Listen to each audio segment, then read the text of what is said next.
اعوذ باللہ من الشیطان الرجیم بسم اللہ الرحمن الرحیم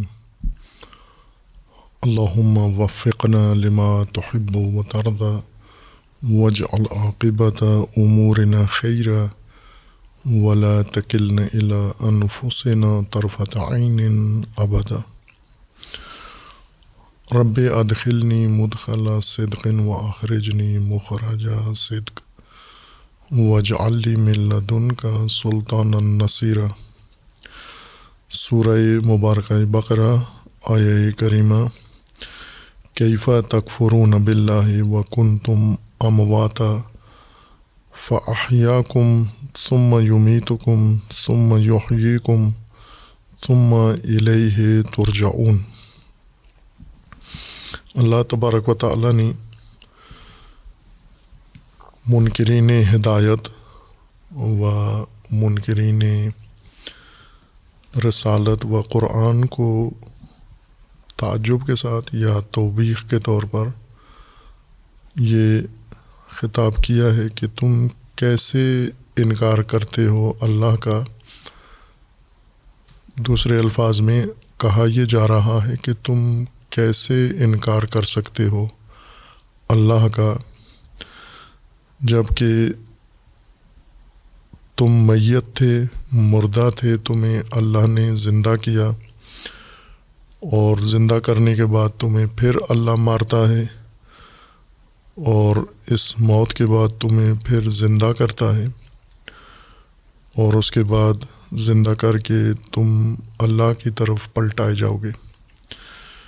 یہ سب کچھ آپ مشاہدہ کرتے ہو، دیکھتے ہو، پھر کیسے ممکن ہے آپ کے لیے کہ آپ اللہ کا انکار کر رہے ہو؟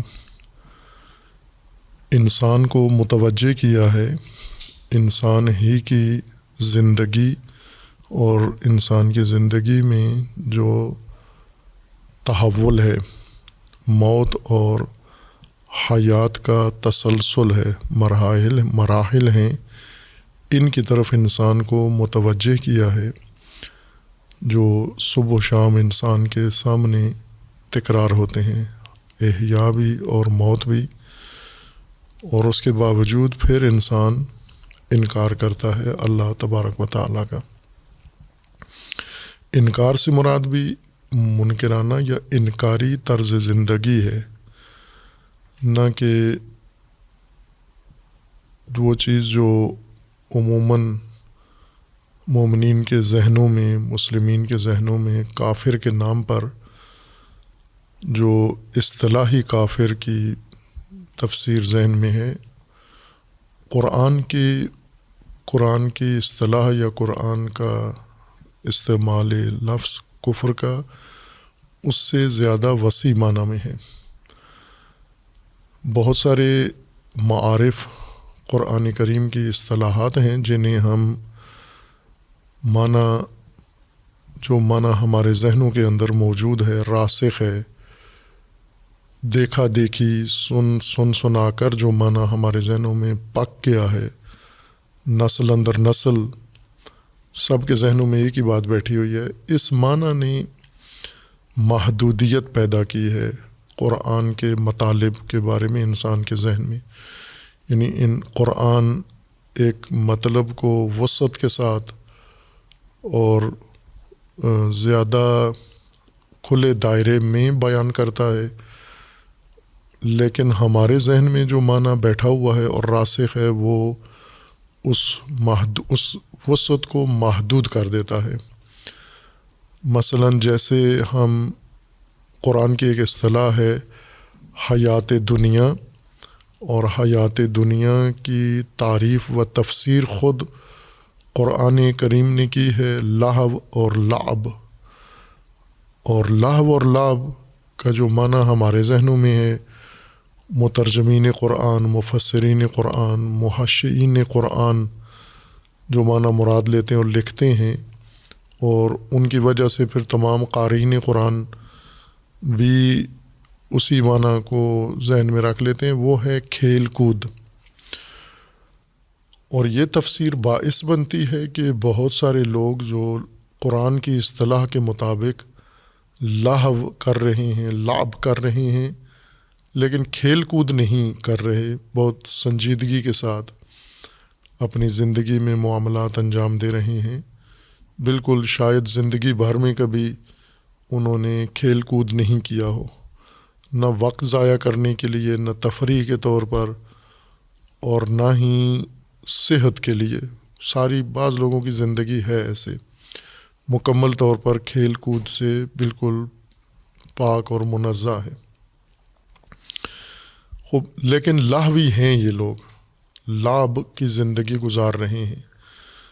خوب، یہ لوگ جو لہو اور لعب ان کی زندگی میں ہے، لیکن یہ کھیل کود نہیں کرتے، ان آیات سے ہدایت نہیں لے سکتے، چونکہ ان کے نزدیک ہماری زندگی دینی ہے، چونکہ دین کھیل کود کو حیات دنیا کہتا ہے، لعب اور لہو کھیل کود کو کہتے ہیں، اور ہماری زندگی میں کھیل کود نہیں ہے، اس لیے ہم لہوی اور لعبی زندگی نہیں گزار رہے، جبکہ قرآن کے اصطلاح کے مطابق وہ کاملاً لہوی زندگی گزار رہے ہیں اور لعبی زندگی گزار رہے ہیں، چونکہ لہو اور لعب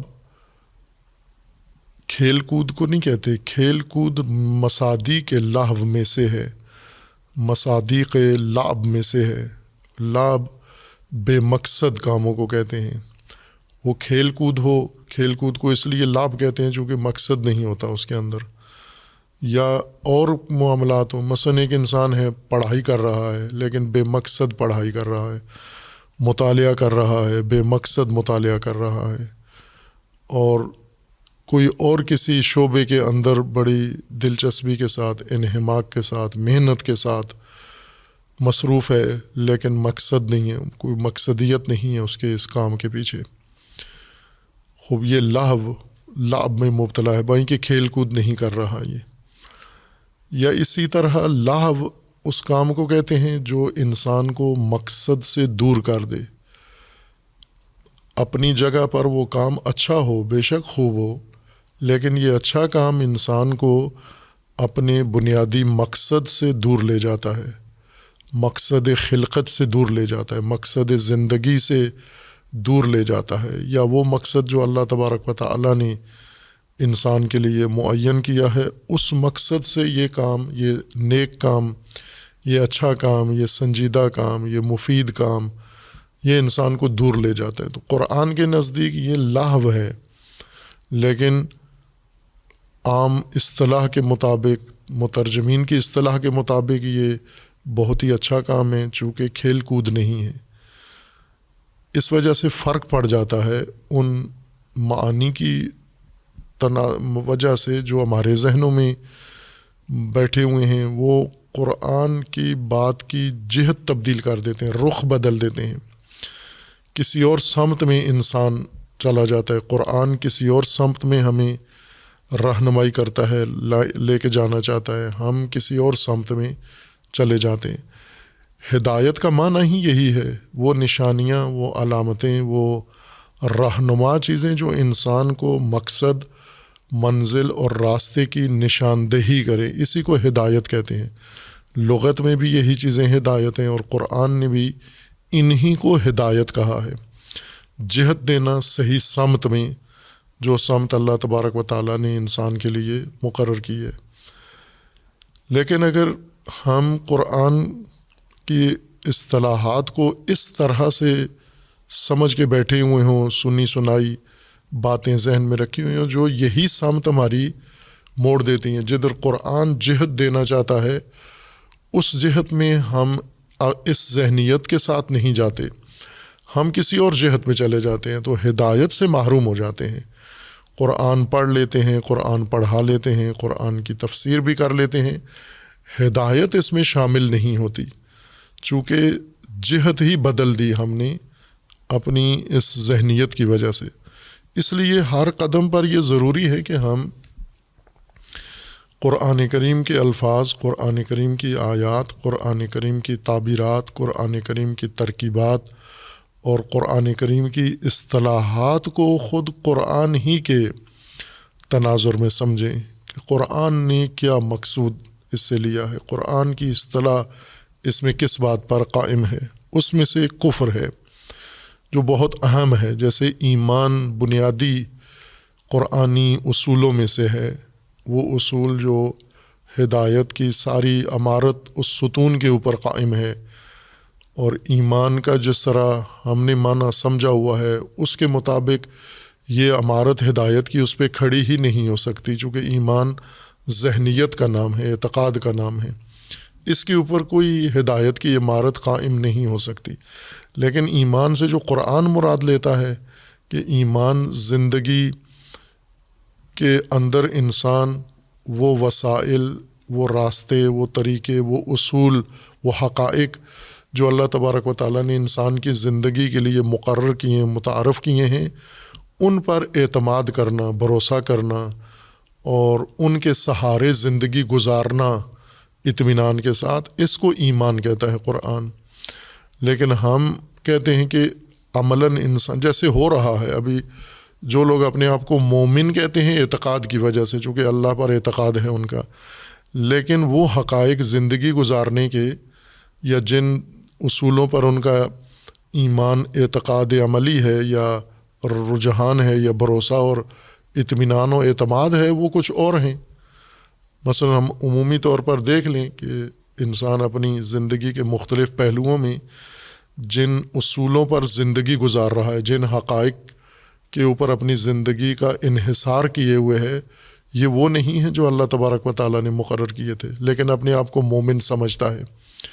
یہ بھی اسی بنیاد پر ہے کہ قرآن ایمان کسی اور واقعیت کو کہہ رہا ہے، اور ہم نے ایمان کے باب میں ایک خود اصطلاح اپنی قائم کر لی ہے علوم کی، جو قرآن سے مختلف ہے، یعنی جہت بدل دیتی ہے کہ اب ہم قرآن کے تمام حقائق عملی طور پر نظر انداز کر کے مومن ہیں، اور راسخ مومن ہے، اور معتقد مومن ہے، اور پکے مومن ہیں، اور توقع ہے کہ ہمارا انجام مومنین والا ہوگا اس زندگی کا۔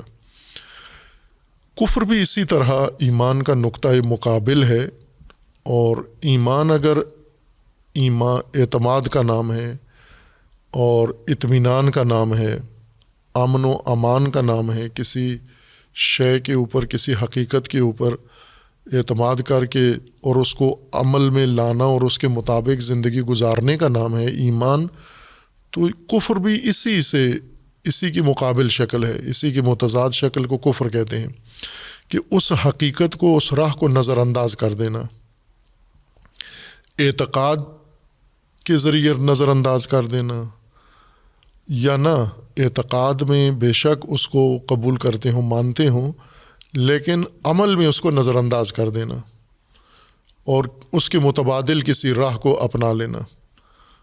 یہ کفر، قرآن اسی کو کفر کہتا ہے، نظر انداز کرنا، انکار کرنا، پس پش ڈال دینا ان حقائق کو یا ان اصولوں کو، ان ضوابط کو، ان قوانین کو جو اللہ تبارک و تعالیٰ نے انسان کے لیے مقرر کیے ہیں، ان سب کو نظر انداز کر کے زندگی گزارنا جیسے باقی لوگ گزار رہے ہیں۔ جن چیزوں پہ ان کا انحصار ہے ان پہ ہمارا بھی انحصار ہے، جن وسائل کو وہ مانتے ہیں انہیں کو ہم بھی مانتے ہیں۔ یہ کفریہ زندگی ہے۔ لیکن ہم نے جو اصطلاح قائم کی ہوئی ہے کہ کفر ایک گروہ بنا دیا ہے جو اعتقاد نہیں رکھتے ان چیزوں پر، لیکن جو نظر انداز کرتے ہیں الہی تعلیمات کو، الہی راستوں کو، الہی اصولوں کو، الہی حقائق کو، ان کو ہم کفر شمار یا ان کی زندگی کو کفریہ شمار نہیں کرتے۔ اس لیے یہ کافرین، یعنی یہ جو عملاً الہی نظام کو نظر انداز کر کے زندگی گزارتے ہیں، یہ قرآن سے ہدایت نہیں لے سکتے ان آیات سے، چونکہ اللہ تبارک و تعالیٰ نے جب انہیں کہا کیف تکفرون باللہ، کس طرح تم کفر کر سکتے ہو اللہ کا انکار، یعنی اللہ کی الوہیت کا انکار، اللہ کی ربوبیت کا انکار، اللہ کی الہیت کا انکار، اللہ تبارک و تعالیٰ کے نظام کا انکار، یہ کیسے کر سکتے ہو تم؟ یعنی اس طرح سے زندگی گزار رہے ہو جیسے اللہ کا وجود ہے ہی نہیں ہے، اس طرح سے نظر انداز کر کے زندگی گزار رہے ہو. کفر باللہ یعنی اپنی زندگی میں اللہ کو مکمل نظر انداز کیا ہوا ہے آپ نے. کسی مقام پر آپ اللہ کی پرواہ نہیں ہے، اللہ مد نظر نہیں ہے، اللہ ملحوظ نہیں ہے آپ کی زندگی میں، آپ کے فیصلوں میں، آپ کے ارادوں میں، آپ کے ترجیحات میں. کسی جگہ بھی اللہ ملحوظ نہیں ہے. آپ کی انفرادی زندگی میں، آپ کی سماجی زندگی میں، آپ کے سیاسی نظام میں، آپ کے معیشتی نظام میں، آپ کے کسب و کار میں، آپ کے روابط میں، آپ کے گھر میں، کسی جگہ بھی اللہ ملحوظ نہیں ہے. تو اسی کو کفر باللہ کہتے ہیں. یہ کیسے اللہ کو نظر انداز کر کے زندگی گزار رہے ہو؟ مقصود یہ ہے اللہ کو نظر انداز نہ صرف اللہ کی ذات یعنی نظام خداوند تبارک و تعالی جو اللہ نے آپ کے لیے زندگی کے لیے مقرر کیا ہے. وَكُنْتُمْ أَمْوَاتًا، جب کہ تم ایک منظر اپنی آنکھوں سے دیکھتے ہو اور اس سے خود بھی گزرتے ہو، اور یہ نظام اللہ تبارک و تعالیٰ کا اس سے سب سے زیادہ تم مشاہدہ کرتے ہو، اور وہ ہے اماتہ و احیاء. خداوند تبارک و تعالیٰ کا از جملہ نظام الوہیت و ربوبیت اماتہ و احیاء ہے، ایک نظم کے ساتھ، ایک نظام کے ساتھ.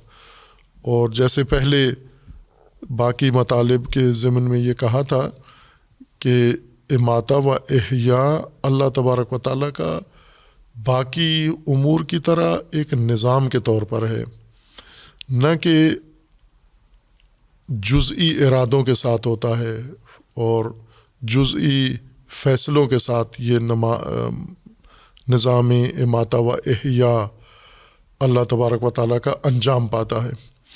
یعنی فوری فیصلے اور حادث فیصلے کہ اللہ تبارک و تعالیٰ نے ابھی ارادہ کیا کہ کسی چیز کو احیاء کیا جائے اور جو حی ہے اس کو مار دیا جائے، اس کو موت دے دی جائے.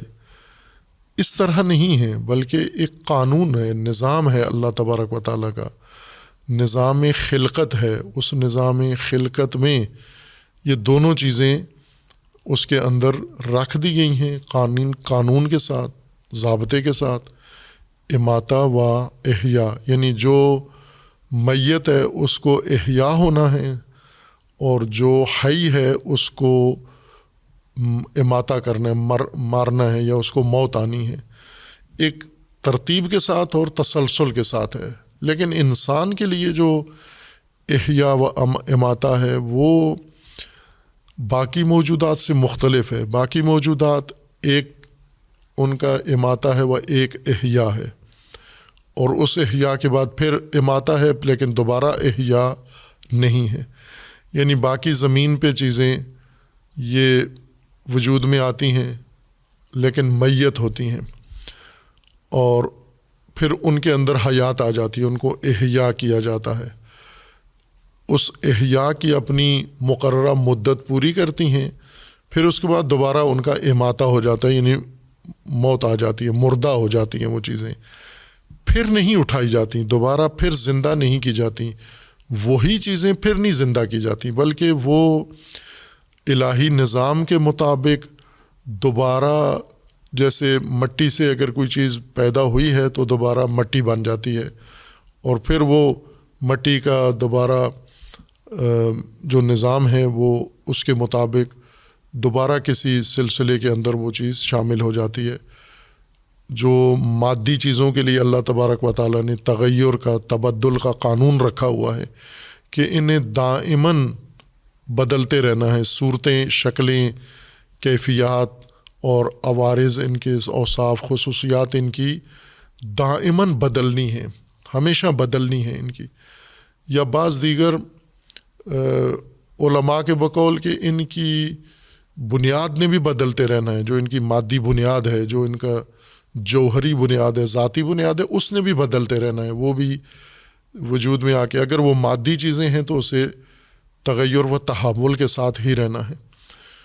قرآن کی آیات بھی یہ بتاتی ہیں کہ یہ چیزیں دائماً تحول اور تغیر میں رہتی ہیں. انہیں ایک نہ ختم ہونے والا سلسلہ ان کا اسی دنیا میں ہے اماتہ و احیاء کا، جو تبدل و تغیر کی صورت میں ہے۔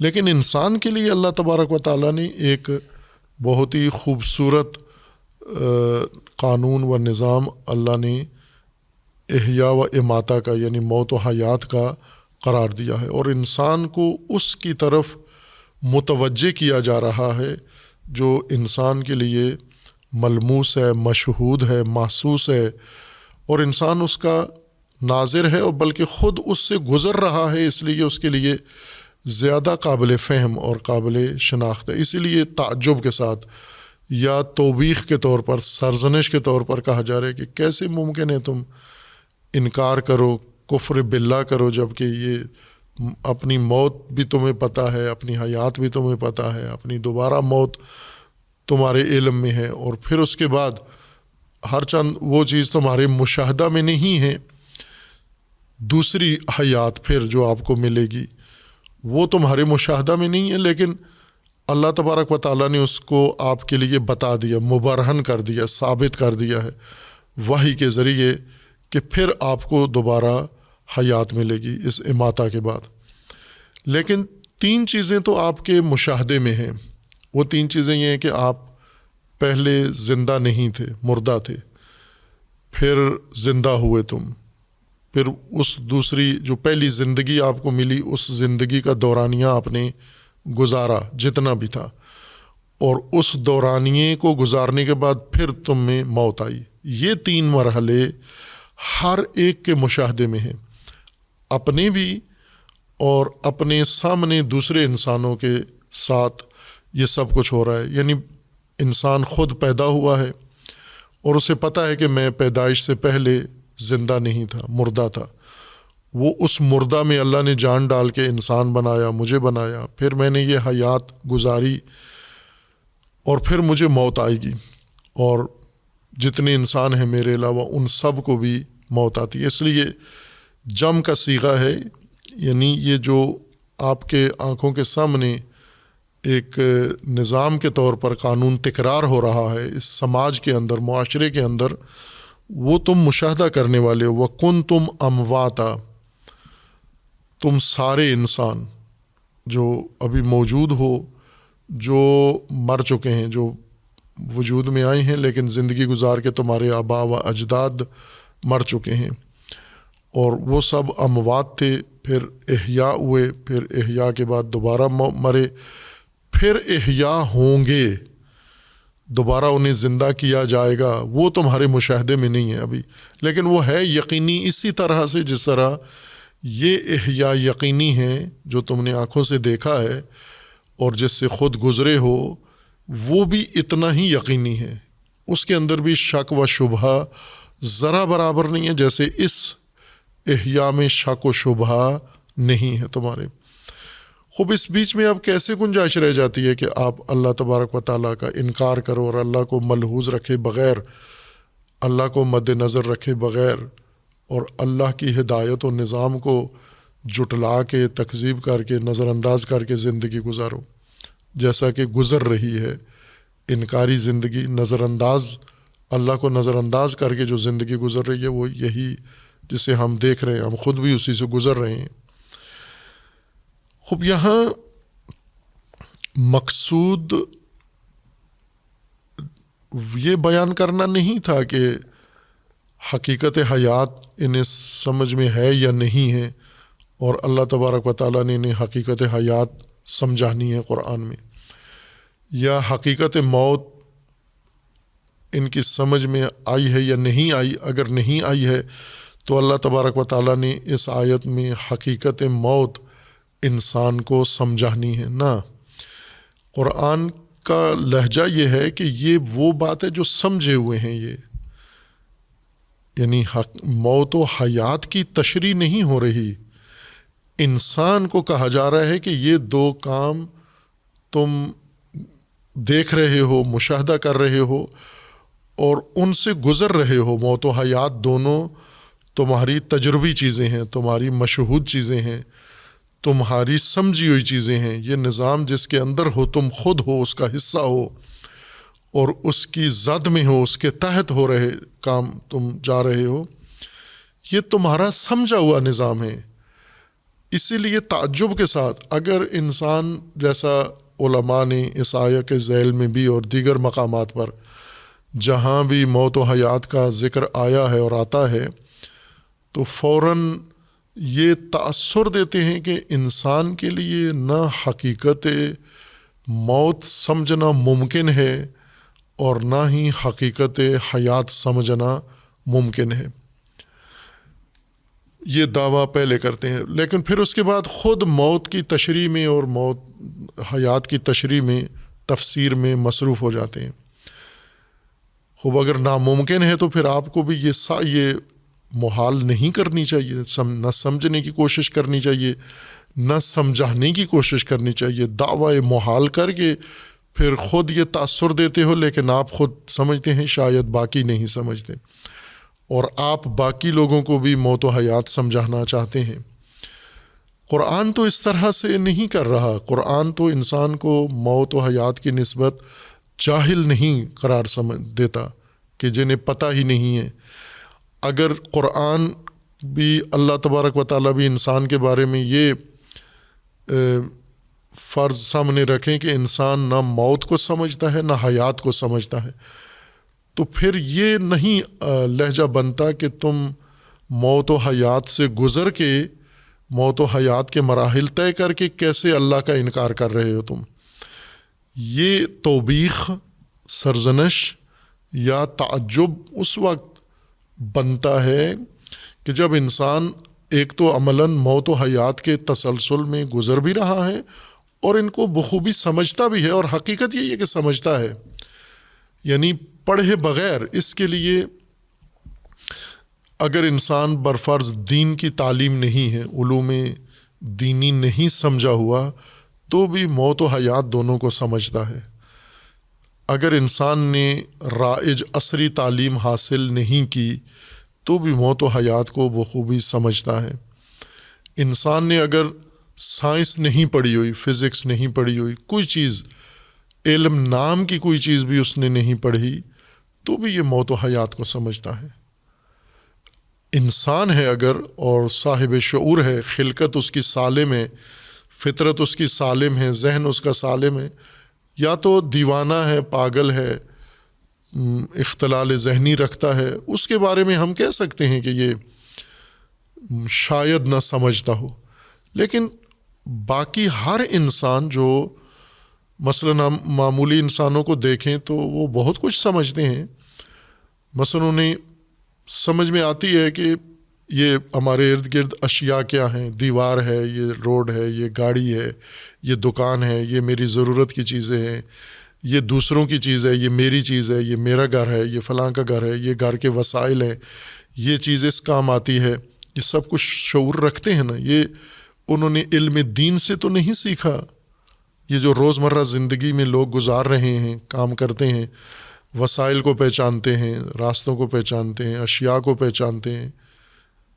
بچہ جب پیدا ہوتا ہے تو اس کو نہیں پتہ ہوتا، نہ نام پتہ ہوتے ہیں، نہ انہیں خاصیتیں پتہ ہوتی ہیں. وہ گھر کے اندر ہی ساری چیزیں سیکھ لیتا ہے. اسے گھر کے برتن سارے پتہ چل جاتے ہیں کہ گھر کے اندر یہ کپڑے ہیں، یہ برتن ہیں، یہ کھانے کے ہیں، یہ پکانے کے ہیں، یہ صفائی کے ہیں، یہ فلاں چیز ہے، یہ اس کی ہے، یہ اس کی ہے. بچے کو بخوبی پتہ ہوتا ہے کہ اس کے کپڑے کون سے ہیں، اس کے ماں باپ کے کپڑے کون سے ہیں. خوب یہ علم دین سے تو نہیں یہ اس کو پتہ چلا. یہ اس کا فطری اندر باطنی شعور ہے. یہ فہم، یہ ادراک اللہ نے ہر انسان کے اندر رکھا ہے، اور انسان اسی وجہ سے دیگر موجودات سے ممتاز ہے. جانور اس طرح سے نہیں ہوتا کہ وہ یہ ساری چیزیں شعور اس کے اندر آ جائے. وہ اتنا شعور ہے کہ اس کو چارہ سمجھ میں آتا ہے کہ یہ چارہ ہے، لیکن یہ چارہ میرے مالک کا ہے یا میرے لیے ہے، کسی اور جانور کے لیے ہے. یہ کھیت ہمارے لیے ہے، کسی اور کا کھیت ہے. یہ نہیں ہے شعور. آخری عمر تک کسی جانور کی نسل میں یہ شعور پیدا نہیں ہوگا، یا اسے نہیں پتا کہ یہ چیزیں کس کے لیے ہیں، وہ چیزیں کس کے لیے. لیکن انسان کو معلوم ہے. نہ سائنس پڑھا ہوا ہے انسان، نہ علم دین پڑھا ہوا ہے، پھر بھی یہ شعور، چونکہ یہ بھی اللہ نے اس کو شعور دیا ہے. اللہ نے خلقت میں اس کی فطرت میں عقل رکھ دی ہے، شعور رکھ دیا ہے، فہم رکھ دیا ہے. یہ حواس 5 یہ اسی لیے ہے کہ یہ ان چیزوں کو، ان حقائق کو سمجھے اور سمجھ جاتا ہے.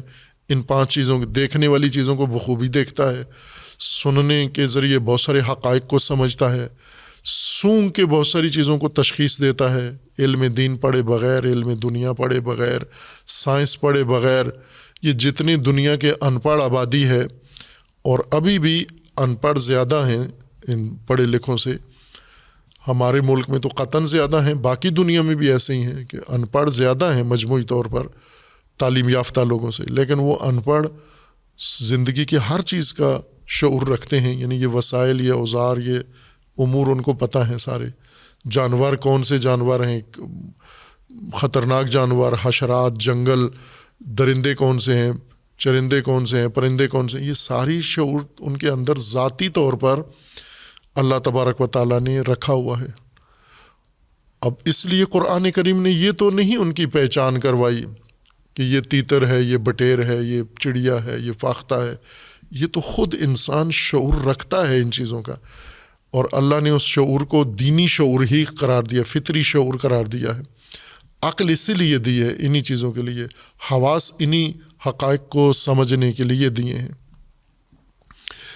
وحی کے ذریعے یا علوم کے ذریعے جو انسان کی رہنمائی ہوتی ہے وہ اس سے آگے کی ہے. وہ ان امور کی وجوہات، ان کے علل، ان کے اسباب، ان کے خواص، ان سے استفادہ، ان سے افادہ، ان کی ترکیب، یہ سمجھنے کے لیے ہیں، نہ کہ اصل ان کی موجودیت اور اصل ان کے فوائد جو اللہ تبارک و تعالیٰ نے رکھے ہیں وہ انسان علوم کے ذریعے سمجھتا ہے یا علم دین کے ذریعے سے سمجھتا ہے، یا دین اس کو یہ شعور دیتا ہے. یہ انسان کا ذاتی شعور ہے. عقل اچھائی برائی بھی انسان خود سمجھتا ہے، لہٰذا وہ لوگ جو کوئی دین نہیں رکھتے، اچھائی برائی وہ بھی سمجھتے ہیں، فائدہ نقصان وہ بھی سمجھتے ہیں. یا جو لوگ دین رکھتے ہیں لیکن دین پڑھا نہیں ہے، ویسے پیدائشی طور پر وراثتی دین رکھتے ہیں، ان کے اندر بھی یہ اچھائی برائی کا شعور موجود ہے. انہیں ظلم و زیادتی اور عدل و انصاف میں فرق صاف معلوم ہوتا ہے.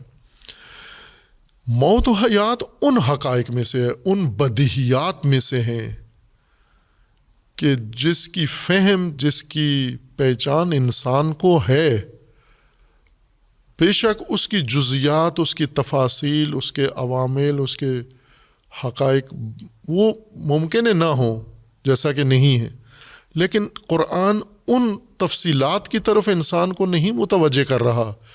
یہی جو ظاہری ایک عمل ہے بنام موت اور ایک حادثہ بنام حیات. حادثہ سے مراد اردو اصطلاح نہیں، عربی اصطلاح ہے. یہ حادثہ یعنی وقوع. یہ وقوع جو موت کے نام پر انسان کے سامنے روزانہ پیش آتا ہے، اور یہ وقوع جو حیات کے طور پر انسان کے سامنے پیش آتا ہے، یہ انسان کی سمجھی ہوئی چیز ہے، بدیہی چیز ہے. بدیہیات کے اوپر بھروسہ کر کے، چونکہ بدیہیات تعلیم سے بھی بے نیاز ہیں. بدیہیات ان معلومات کو کہتے ہیں جن کے لیے انسان کو تعلیم دینے کی ضرورت نہیں ہے. ذہنی سلامتی اور حواس کی سلامتی کافی ہے ان حقائق کو سمجھنے کے لیے. جیسے دن اور رات، دن اور رات، یہ دن ہے، یہ رات ہے. اس کے لیے اگر کوئی دوسروں کو تعلیم دے تو یہ احمق انسان ہے، چونکہ یہ بدیہیات میں سے ہے. دن رات ہر انسان کو پہچان ہے، دن کی اور رات کی، ظلمت کی، روشنی کی. یہ ساری چیزیں بدیہیات میں سے ہیں، یہ سمجھائی نہیں جاتی، سمجھا ہوا ہے انسان ان کو. لہٰذا قرآن کریم نے انسان کو ان چیزوں کا بھی حوالہ دیا ہے.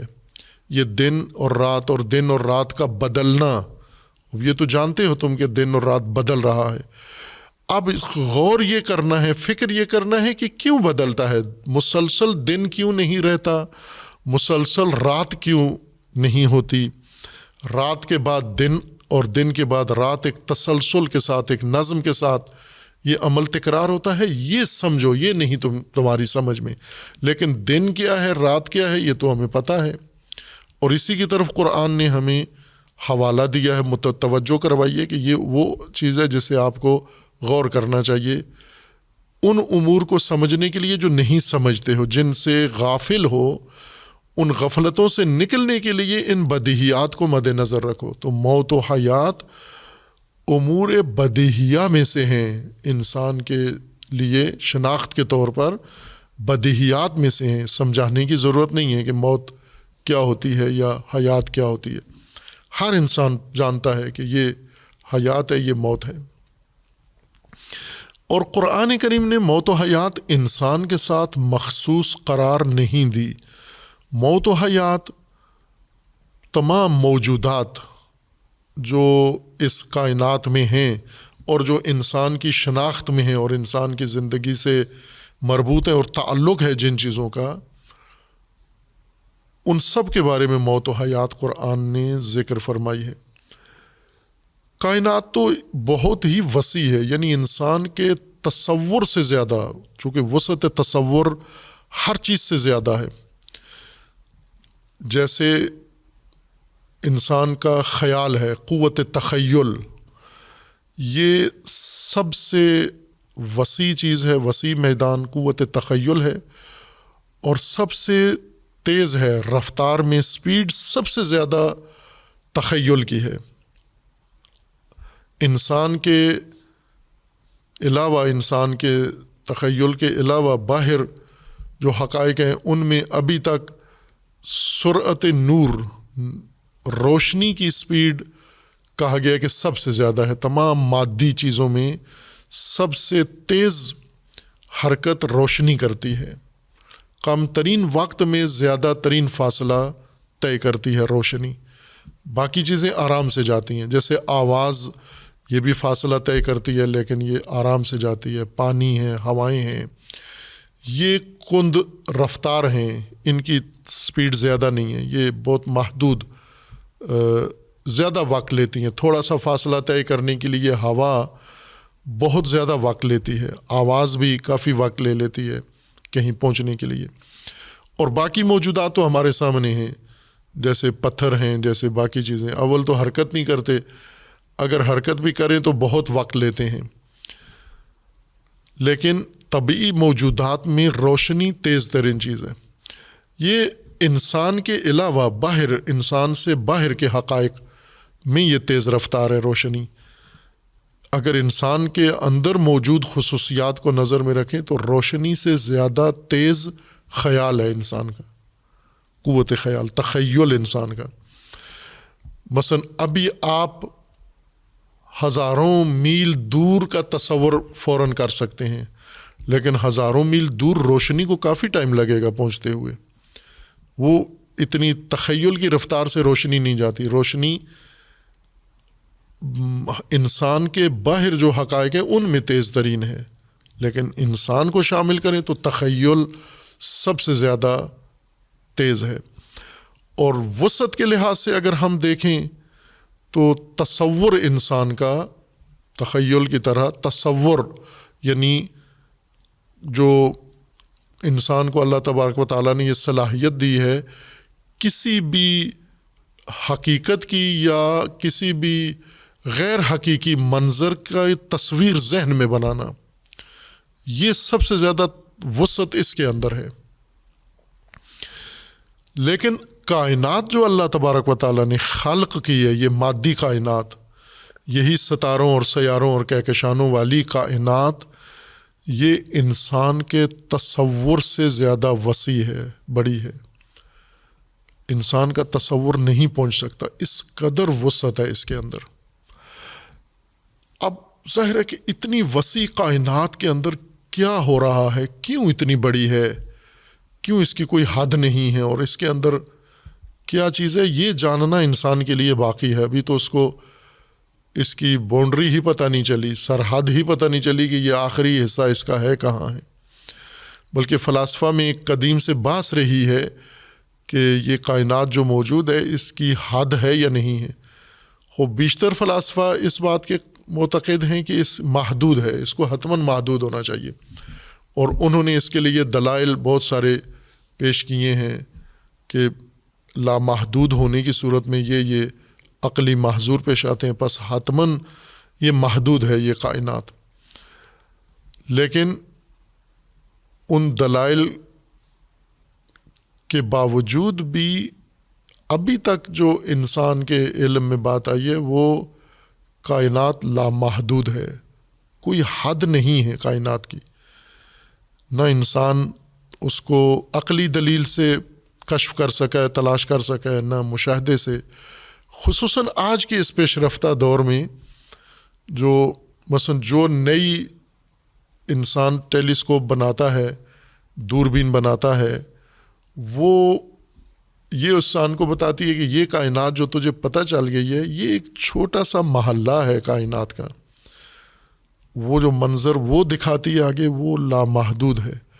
اور ظاہر ہے کہ وہ دوربین یہ نہیں بتاتی کہ یہ آخری سرحد ہے، بلکہ وہ یہ بتاتی ہے اس سے آگے کائنات پھیلی ہوئی ہے، اور شاید انسان کبھی بھی نہ پہنچ سکے کائنات کی تمام سرحدوں تک اور تمام وسعتوں تک اور تمام حدود تک.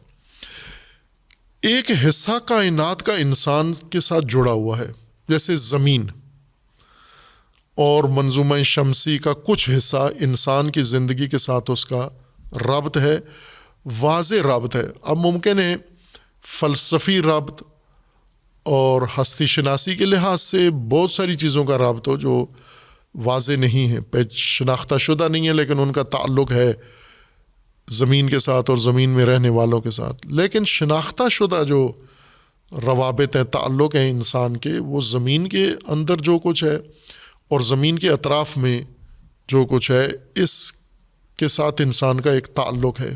انسان کی زندگی سے جڑی ہوئی ہیں یہ چیزیں. خوب اس زندگی میں انسان اگر غور کرے تو اللہ تبارک و تعالیٰ نے اسی انسان کی زندگی سے مربوط یہ محلہ، کائنات کا یہ محلہ جو منظومہ شمسی کہلاتا ہے، اور منظومہ شمسی کا وہ محلہ جس میں زمین ہے اور جس میں انسان ہے، ابھی اس کی بات ہم کر رہے ہیں، چونکہ وہ حقائق ہم سے زیادہ جڑے ہوئے ہیں اور ہماری زندگیاں ان سے تعلق رکھتی ہیں. ان کے اندر خداوند تبارک و تعالیٰ نے یہی نظام موت و حیات ایک تسلسل کے ساتھ ان کے اندر قائم کیا ہوا ہے. ہر چیز کے اندر جو بھی مادی کائنات میں جو چیز بنتی ہے وہ قانون موت و حیات کے اندر بنتی ہے، اسی نظام کے اندر تشکیل پاتی ہے. یعنی ابتدائی وجود اس کا وہ موت سے شروع ہوتا ہے. ہم عموماً موت کو ایک عدمی چیز سمجھتے ہیں کہ موت عدم کا نام ہے، معدومیت ہے موت. لیکن قرآن کی تعبیرات کے مطابق نا، موت بھی ایک امر وجودی ہے، جس طرح حیات ایک امر وجودی ہے. جیسے قرآن کا فرمان ہے کن تم امواتا، تم میت تھے، مردہ تھے، نہ کہ معدوم تھے، تم نہیں تھے. اس نیستی کو تو نہیں قرآن کہہ رہا کہ تم تھے یا نہیں تھے، یہ تو نہیں کہہ رہا قرآن کہ تم نہیں تھے.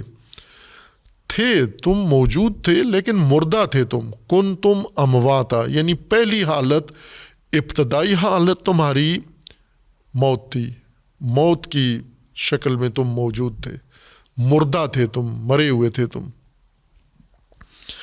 اب یہ وہ چیز ہے جو ہمیں تھوڑی سمجھنی ہوگی. اصطلاح قرآن کی موت کی، چونکہ بہت وسعت کے ساتھ قرآن نے موت کو اور حیات دونوں کو انسان سے زیادہ وسیع تر مفہوم میں یا دائرے میں بیان کیا ہے. ہمارے ذہن میں جو موت و حیات ہے وہ سانس رکنا، سانس چلنا. زندہ ہے یعنی سانس چل رہی ہے، مر گیا ہے سانس ختم ہو گئی ہے. یہ موت و حیات کا ایک مصداق ہے، یہ معنی نہیں ہے موت و حیات کا. سانس چلنا و سانس بند ہونا، تنفس اور تنفس کا خاتمہ، یہ موت و حیات. قرآن اسے نہیں موت و حیات کا معنی نہیں مانتا. یہ مصداق ہے، یہ انسان کے ساتھ یا جانور کے ساتھ ایسے ہوتا ہے، اس طرح مرتا ہے اور اس طرح. قرآن یہ فرما رہا ہے کہ انسان و دیگر موجودات بھی اسی طرح سے ہیں. ان کا جو پہلا آغاز وجود ہے، شروع کا وجود، ابتدائی وجود ان کا یہ مردہ وجود ہے، یعنی موت ہوتی ہے، اس موجودگی میں موت کے ساتھ یہ ہمکنار ہوتے ہیں، یعنی نہ کہ سانس نہیں ان کی چل رہی ہوتی، ابھی سانس تو ڈالی نہیں ہے ان کے اندر، سانس والے شاید یہ سانس والی چیزیں ہی نہیں ہیں، لیکن میت ہیں، مردہ ہیں یہ۔ ابتدائی ان کا آغاز جس وجود سے ہوتا ہے، شروع موجودات کا جو آغاز ہوتا ہے اس کائنات میں، وہ موجودات جو پہلے نہیں تھے اور اب وجود میں آتے ہیں، یعنی جن کو اصطلاح میں کہا جاتا ہے حادثات، حادث چیزیں جو نہیں تھیں اور اب ایجاد کی جا رہی ہیں، اب خلق کی جا رہی ہیں، اب بنائی جا رہی ہیں، اب ان کو وجود دیا جا رہا ہے، یہ سب شروع میت سے ہوتا ہے، حیات سے آغاز نہیں ہوتا، یعنی پہلی حالت، ابتدائی حالت ان کی وہ موت والی ہے، میت کی صورت میں شروع کرتے ہیں اپنا وجود۔ یعنی اگر ہم یہ سادہ الفاظ میں کہیں کہ اللہ تبارک و تعالیٰ جب ان موجودات کو خلقت کا ان کا آغاز کرتا ہے تو سب سے پہلے ان کا وہ مردہ وجود بناتا ہے۔ مردہ وجود قرآن کی اصطلاح ہے، ہم آج کی رائج اصطلاح اس کو کہیں کہ خام مواد، یعنی ہر چیز کا وجود خام مواد سے شروع ہوتا ہے، پہلے وہ خام چیز بنائی جاتی ہے، پھر اس خام مواد کو تبدیلیاں اس کے اندر لائی جاتی ہیں، اضافات ہوتے ہیں، ترکیبات ہوتی ہیں، اس کے اندر مختلف تحولات آتے ہیں اور اس میں کمی بیشی زیادہ کی جاتی ہے، یہ خام مال، اور یہی خام مال پھر آگے مختلف شکلیں بناتا بناتا آخری شکل ایک بڑی حسین شکل میں سامنے آ جاتا ہے۔ مثلاً صنعتوں میں جو کام ہوتا ہے، تخلیق میں بھی ایسا ہی ہوتا ہے، جیسے فیکٹریوں میں جو لوگ کام کر رہے ہیں، مزدور، لیبر، مینیجر، مالک جو بھی ہیں، ان کے لیے یہ قرآنی حقیقت سمجھنا بہت آسان ہے، چونکہ خود بنا رہے ہیں یہ چیزیں۔ باقی بھی جو نہیں بنا رہے ان کے سامنے بھی یہ کام ہو رہا ہے کہ یہ لوگ خام مواد خریدتے ہیں۔ فرض کریں آج ہمارے پاس جو برتن ہیں بڑے خوبصورت بنے ہوئے چینی کے برتن، یہ شروع کہاں سے ہوئے؟ ان کا خام مواد پہلے اکٹھا کیا گیا، پھر وہ خاص ترکیب کے ساتھ ملایا گیا ہے، خاص درجے کے ساتھ، اس کے اندر پھر پانی ملایا گیا ہے، اس کے اندر رطوبتیں، کیمیکل، فلاں کرتے کرتے ایک لمبا سفر اس خام مواد نے طے کیا ہے۔ اب ممکن ہے ہمارے اردو زبانوں کو خام مواد سمجھ میں نہ آتا ہو، را میٹیریل، یہ را میٹیریل سے اشیاء کی خلقت شروع ہوتی ہے صنعتی دنیا میں، خام حالت میں۔ اور مثلاً ابھی جو کپڑے ہم سب نے پہنے ہوئے ہیں، اس کا خام مواد کیا ہے؟ کپاس۔ اس کا خام مواد کپاس ہے جو کھیتوں میں اگتی ہے، روئی جو مردہ ہے، یہ خام مواد ہے، وجود میں آتا ہے، یہاں سے پھر یہ دھاگا بنتا ہے، تصفیہ ہوتی ہے، اس کا دھاگا بنتا ہے، پھر دھاگا مختلف فیکٹریوں میں پہنچایا جاتا ہے، اس کی بنائی ہوتی ہے مشینوں میں، اور خوبصورت رنگوں کے ساتھ اور ڈیزائنوں کے ساتھ یہ کپڑے بن کے ہمارے سامنے آ جاتے ہیں۔ تو یہ پہلی حالت اس کی دیکھیں، وہ خام مواد تھا، اسی کو قرآن مردہ کہتا ہے، کنتم امواتا، یعنی وہ خام مواد تھے تم، شکل بھی نہیں تھی جو موجودہ ہے، ترکیب بھی یہ نہیں تھی، باقی مواد کے ساتھ بھی مخلوط نہیں ہوئے تھے، وہ آغاز وہاں سے ہوا۔ پھر اس کے بعد اس خام مواد کو خلقت کے نظام میں، صنعت میں، فیکٹری اللہ کے کارخانے میں اس کو ڈال دیا گیا، خام مواد کو۔ وہ خام مواد آگے بننا شروع ہوا، اور بنتے بنتے ایک مرحلہ ایسا آیا جب وہ مردہ، وہ خام مال تھا، یہ مردہ خام مال اب زندہ مال کہلانا شروع ہو گیا ہے۔ یہ مردہ تھا، اس نظام خلقت نے اس کو بنایا ہے، پروسیس کیا ہے، گزارا ہے آگے مراحل سے، مختلف ترکیبات اور مختلف مراحل کے ساتھ، اور اب یہ وہی خام چیز اب زندہ چیز شمار ہوتی ہے. خوب مردہ جب تھی اور اب جب زندہ شمار ہوتی ہے، فرق کیا پڑا اس میں؟ فرق یہ پڑا ہے، یعنی قرآن جس کو مردہ و زندہ کہتا ہے، سانس نہیں ہے، تنفس نہیں ہے. ہر چیز کو قرآن مردہ بھی کہتا ہے، زندہ بھی کہتا ہے. زمین مردہ بھی ہے، زمین زندہ بھی ہے. اشیاء، مادی اشیاء زندہ بھی ہیں، مردہ بھی ہیں. معاشرہ، زندہ معاشرہ بھی ہے، مردہ معاشرہ بھی ہے. انسان، جانور، ہر مادی چیز کو قرآن زندہ بھی لحاظ کرتا ہے، مردہ بھی کہتا ہے اس کو. بائیں کہ جب زندہ کہتا ہے تو بھی سانس نہیں لیتی، جب مردہ کہتا ہے تو بھی سانس نہیں لیتی. تو سانس تو صرف انسان یا جانوروں میں حیات کی علامت کے طور پر لیا جاتا ہے، باقیوں کا اپنا نظام ہے ان کا. مردہ حالت قرآن کہتا ہے جب یہ چیزیں موجود ہیں لیکن ان کے طبعی آثار و اثرات جو ان کے اندر اللہ نے رکھے ہوئے ہیں وہ ظاہر نہیں ہو رہے. ان کے اندر ہیں، یعنی یہ جو بھی چیز وجود میں آتی ہے وہ بے خاصیت نہیں ہوتی، اس کے اندر کوئی نہ کوئی خاصیت ہے، کوئی اثر ہے جو اس نے ظاہر کرنا ہے، باہر دکھانا ہے، اپنے ارد گرد کی چیزوں پہ وہ اثر ڈالنا ہے اس نے. لیکن وہ اثر اس کے اندر چھپا ہوا، پنہان ہوتا ہے اور خاموش ہوتا ہے. وہ اثر اس کے اندر بجھا ہوا ہوتا ہے. پھر اسی خام چیز کو، اسی مردہ چیز کو، یہ مردہ ہونے کی یہ علامت ہے کہ اس کا کوئی اثر یا وہ مطلوبہ یا متوقع اثر اس کا ابھی نمایاں نہیں ہو رہا، ظاہر نہیں ہو رہا ہے. پھر یہی چیز اس نظام خلقت میں آ جاتی ہے اور ایک ایسا وقت آ جاتا ہے کہ وہ اثر اس سے ظاہر ہونا شروع ہو جاتا ہے. وہ مختلف اثرات ہیں، جیسے زمین، بجھی ہوئی زمین، خاموش زمین اپنا کوئی اثر نہیں دکھا رہی، نہ کچھ اگا رہی ہے، نہ کچھ گلا رہی ہے، نہ کچھ اس کے اندر کچھ بھی نہیں ہے، بالکل خاموش پڑی ہوئی ہے زمین. اس کو قرآن مردہ زمین کہتا ہے.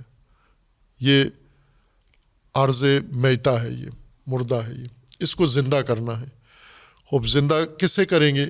یعنی وہ تاثیر جو خود زمین کے اندر ہے، مٹی کے اندر ہے، لیکن وہ تاثیر باہر نہیں آ رہی. وہ کیسے آئے گی؟ جب اس میں پانی شامل ہوگا، جب اس میں رطوبت آئے گی، جب اس میں نمی آئے گی، جب اس میں کھدائی ہوگی، اس کو نرم کریں گے، اس کو ہموار کریں گے، اس کے اندر باقی جو ترکیباتیں آئیں گی. وہ ترکیبات طبعی طور پر کچھ تو ہوا کے ذریعے سے ہوتی ہیں، یعنی اسی خاموش بجھی ہوئی زمین پر، غیر متحرک زمین کے اوپر اب ہواؤں نے آ کر بہت ساری چیزیں، ہوائیں اپنے ساتھ، قرآن کی تعبیر کے مطابق کہ ہوائیں لواقع ہیں، تلقی کا عمل انجام دیتی ہیں.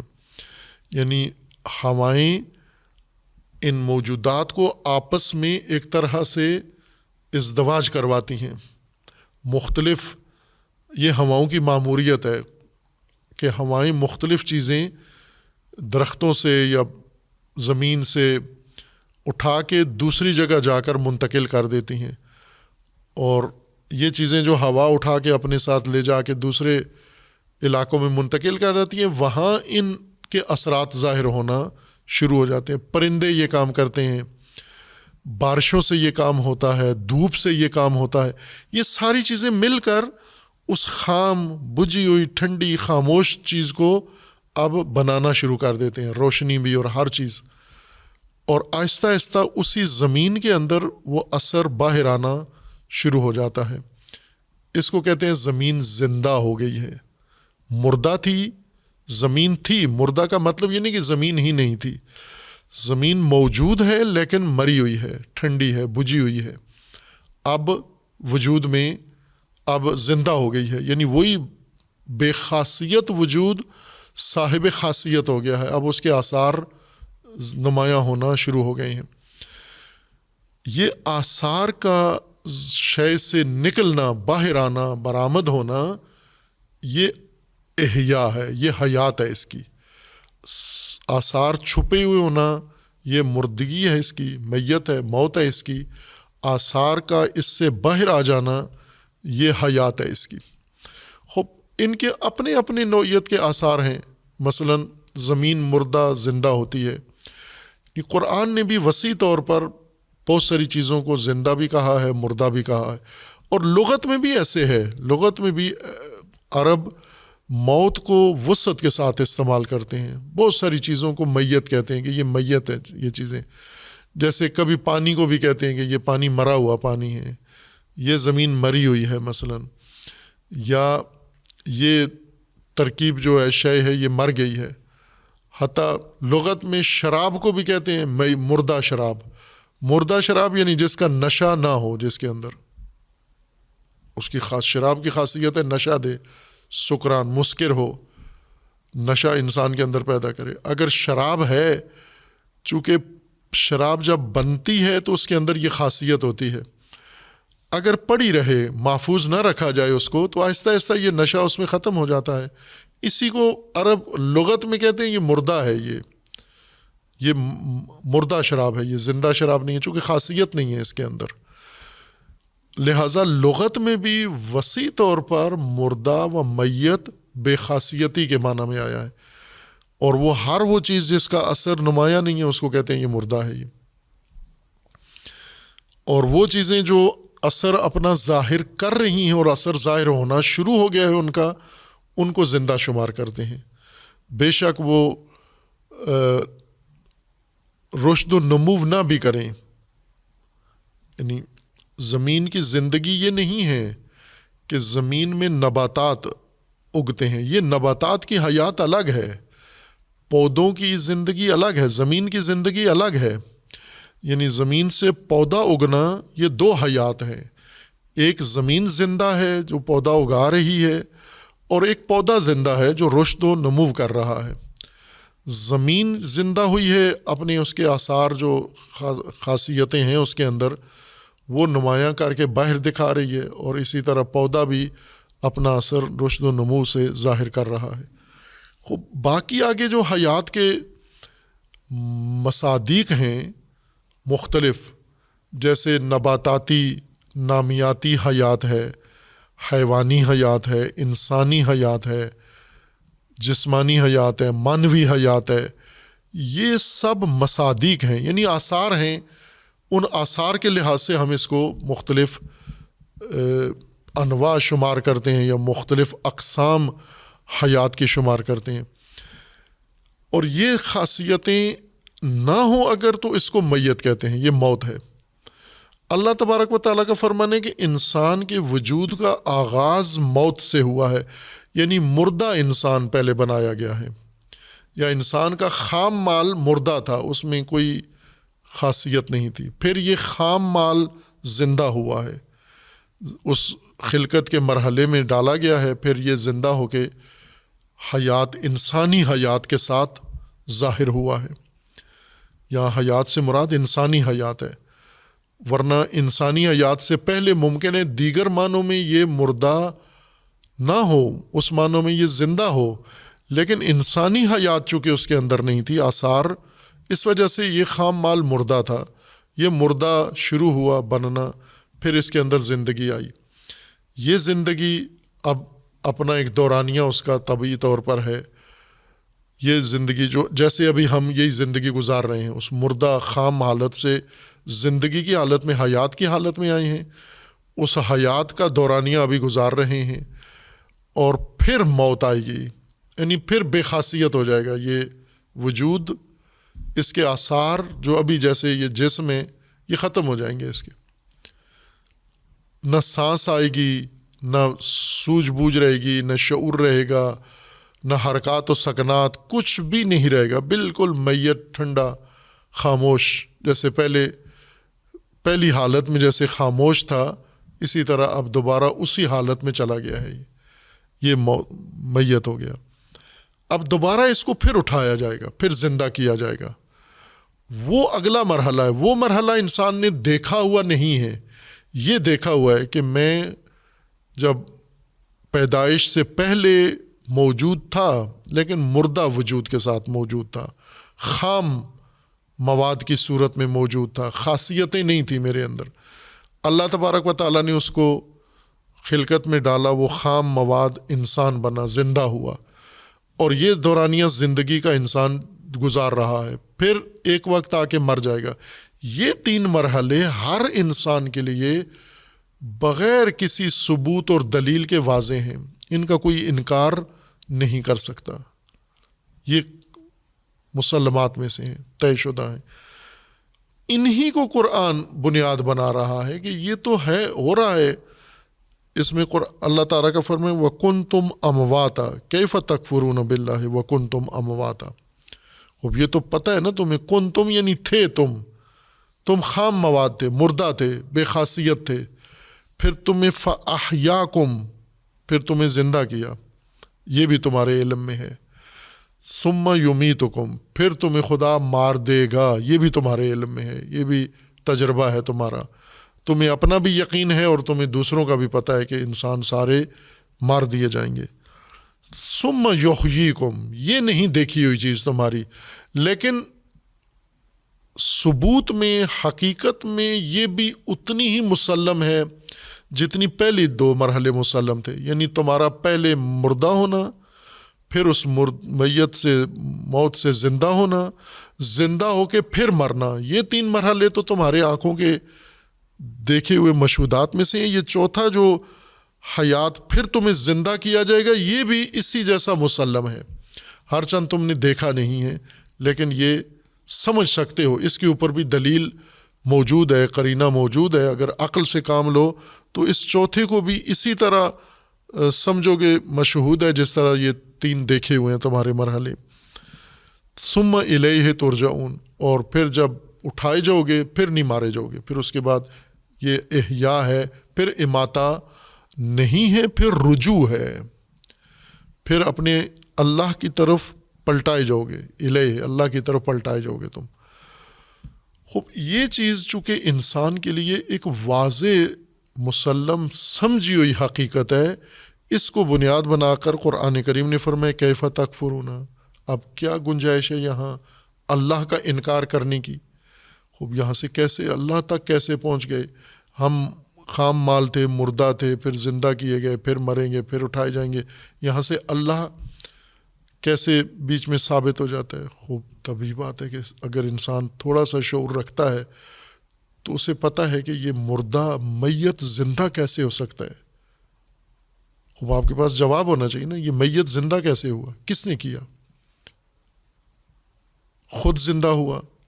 خوب، آپ کے پاس دلیل ہونی چاہیے، ثبوت ہونا چاہیے اس کا. کیا میت خود زندہ ہو سکتا ہے؟ یعنی خام مال خود کچھ بن سکتا ہے؟ بے تاثیر چیز خود تاثیر اپنی دے سکتی ہے؟ یہ کوئی اس کے پیچھے نہ ہو، بنانے والا، خالق، رب، اس کا کوئی انشاء کرنے والا، کوئی اس کا صانع نہ ہو، خود ہی یہ خام مال خود ہی زندہ ہو جائے، پھر خود ہی زندہ ہو کے مر جائے. خوب، یہ ممکن ہے. یہی وہ چیز ہے جسے قرآن ان سے پوچھ رہا ہے کہ یہ تو ایک سادہ سی بدیہی چیز ہے کہ مردہ کیسے زندہ ہو سکتا ہے؟ مردہ زمین زندہ کیسے ہوتی ہے؟ مردہ موجود، مردہ کے مواد کیسے انسان بن گیا؟ مردہ چیز کیسے جانور بن گئی؟ مردہ چیز کیسے نبات بن گئی؟ پھر داستان حیات بہت وسیع ہے قرآن کریم میں، مختلف اس کی شکلیں، مصادیق قرآن کریم نے ذکر فرمائے ہیں. لیکن اس آیہ کریمہ میں خوب یوں نہیں ہے کہ ایسی چیز کے اوپر توبیخ کی گئی ہے جو انسان کی سمجھ سے ہی بالا ہے، یعنی موت و حیات، اور یہ مرحلے اور یہ ترتیب موت و حیات کی کہ تم مردہ تھے، پھر تمہیں زندہ کیا، پھر تمہیں مارے گا، پھر تمہیں زندہ کرے گا. خوب، یہ وہ چیزیں ہیں جو تمہارے سامنے ہیں، پھر بھی تم اللہ کا انکار کرتے ہو. زندگی میں اللہ کو نظر انداز کیا ہوا ہے تم نے، جس نے یہ سب کچھ بنایا ہے، جس نے تمہیں مردہ وجود خام بنایا تھا، پھر خام سے تمہیں زندہ کیا، پھر زندہ کر کے تمہیں پرورش کی، پھر پرورش کر کے تمہیں پھر مارے گا، پھر مارنے کے بعد تمہیں پھر اٹھائے گا. یہ حقیقت قابل انکار ہے، اس کو نظر انداز کر سکتے ہو لیکن کیا ہوا ہے تم نے اپنی زندگی میں.